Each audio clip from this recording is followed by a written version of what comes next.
हाय हाय तोरे नाक नथनी, हाय रे तोरे माथ टिकली। हाय हाय तोरे नाक नथनी, हाय रे तोरे माथ टिकली। छाए जवानी 16 साल, तुर तुर बोली तीर मारे नैना तोरे कटार। गुर तुर बोली तीर मारे नैना तोरे कटार। हाय हाय तोरे नाक नथनी, हाय रे तोरे माथ टिकली। हाय हाय तोरे नाक नथनी, हाय रे तोरे माथ टिकली। छाए जवानी 16 साल, तुर तुर बोली तीर मारे नैना तोरे कटार।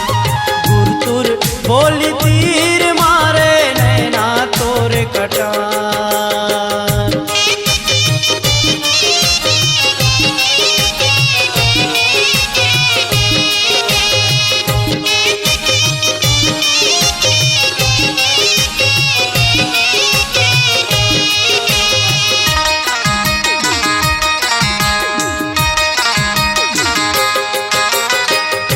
गली मारेंग थच गली फूल सही महके वो। चुक चुक ले पियर गोरी देह तोरे बरथे वो। चुक चुक ले पियर गोरी देह तोरे बरथे वो।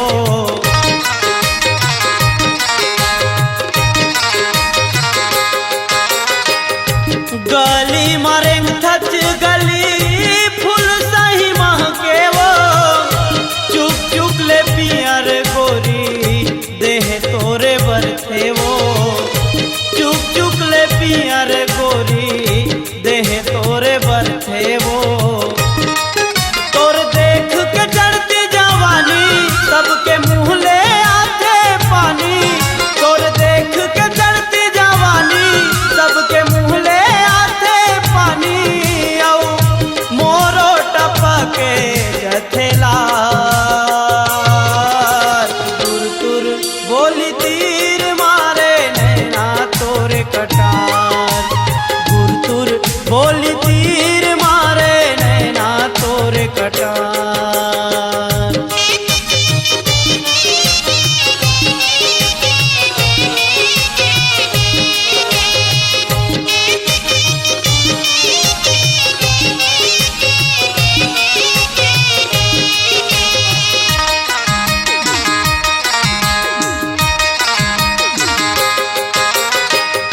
पर के मायाला पाके मोला भुलाए वो। मोर परोसिन होके मोला तरसाए वो। मोर परोसिन होके मोला तरसाए वो।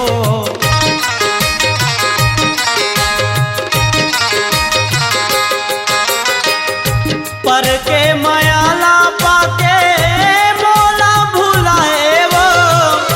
मोर परोसिन होके मोला तरसाए वो। मोर परोसिन होके मोला तरसाए वो। तोर बरिए मोर जहुरिया हावे मोला रे पिरिया। तोर बरिए मोर जहुरिया हावे मोला रे पिरिया। माया के मारे तै कटार। तुर तुर बोली तीर मारे नैना तोरे कटार। गुर तुर बोली तीर मारे नैना तोरे कटार।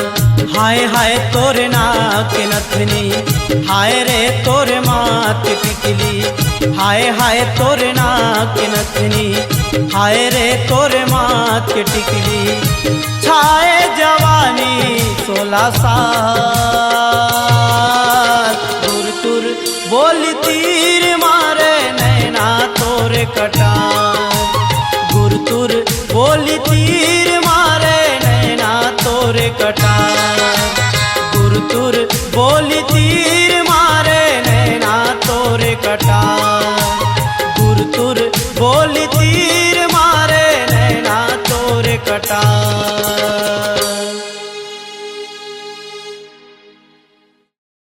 अपनी आवाज को दीजिए एक नया मुकाम। डिजिटल रिकॉर्डिंग की दुनिया का जाना पहचाना नाम स्वरांजलि, जहां गूंजती हैं ध्वनियां अपनी माटी की सौंधी सुगंध के साथ। छत्तीसगढ़ी संगीत के विविध रंग जो पहुंचाते हैं पूरे प्रदेश में डिजिटल रिकॉर्डिंग के संग। स्वरांजलि स्टूडियो, नेमीचंद गली नंबर 2, गंजपारा, रायपुर।